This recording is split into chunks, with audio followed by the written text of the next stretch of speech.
பாகிஸ்தான் துபாயில் நடந்துட்டு இருக்க சாம்பியன் டிராபி தொடர் தற்போது முக்கியமான கட்டத்தை எட்டியிருக்கு. குரூப் ஏயிலிருந்து ஏற்கனவே 2 அணி அரையிறுதிக்கு தகுதியாயிருக்காங்க.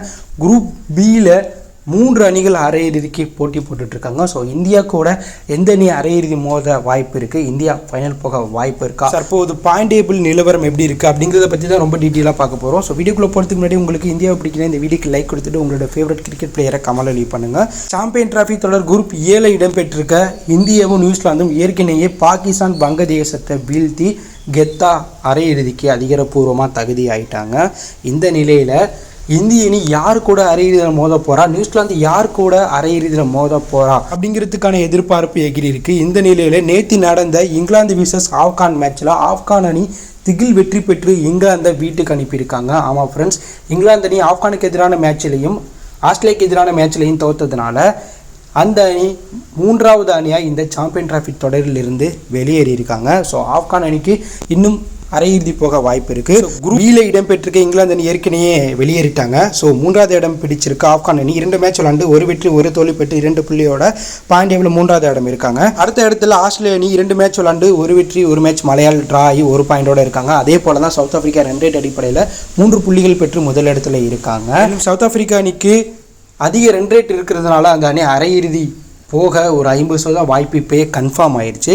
ஸோ இந்த நிலையில் ஆப்கான் ஆஸ்திரேலியா அரையிறுதி போக நாக் அவுட் மேட்ச் விளையாட போகிறாங்க. ஸோ ஆப்கானும் ஆஸ்திரேலியாவும் விளையாட போகிற இந்த மேட்ச்சில் யார் ஜெயிக்கிறாங்களோ அவங்க குரூப் பியிலிருந்து அரையிறுதிக்கு தகுதியாவாங்க. அதே போல் சவுத் ஆப்பிரிக்கா அடுத்து இங்கிலாந்து கூட மோத போகிற அந்த மேட்ச்சில் சவுத் ஆப்பிரிக்கா ஜெயிச்சா குரூப் பியில் முதலிடம் பிடிச்சு அரையிறுதிக்கு போவாங்க.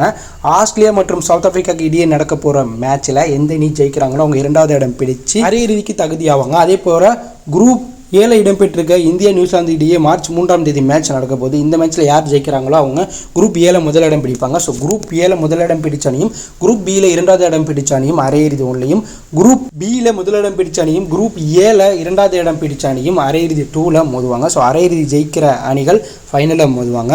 ஸோ விதிப்படி இந்திய அணி தற்போது பாயிண்ட் டேபிள் 2வது இடம் இருக்காங்க. ஆனால் நியூசிலாந்தை வீழ்த்தினா முதலிடம் பிடிப்பாங்க. ஸோ குரூப்பில் 2வது இடம் பிடிக்கக்கூடிய அணிகளாக தற்போது ஆஸ்திரேலியா ஆப்கானிஸ்தான் இருக்காங்க. இதனால இந்திய அணி நியூசிலாந்தை வீழ்த்தி முதலிடம் பிடிச்சா இந்திய அணி அரையிறுதியில் ஆஸ்திரேலியா அப்படி இல்லைனா ஆப்கான் கூட மோதுவாங்க. இதில் ஆப்கான் அணி ஏற்கனவே வேர்ல்டு கப்பில் ஆஸ்திரேலியாவை வீழ்த்தி இருக்கிறதுனால அதே போல் வீழ்த்தி இந்தியா கூட அரையிறுதியில் ஆப்கான் மோத வாய்ப்பு இருக்குது. அப்படி மோதுனா இந்தியா போல் துபாய் பிச்சை நல்லா கணிக்கக்கூடிய ஒரு அணியாக ஆப்கான் இருக்காங்க. அதை விட இந்தியா போல் ஒரு மிக சிறந்த ஸ்பின்னிங் லைனப்பும் ஆப்கான் கிட்ட இருக்குது.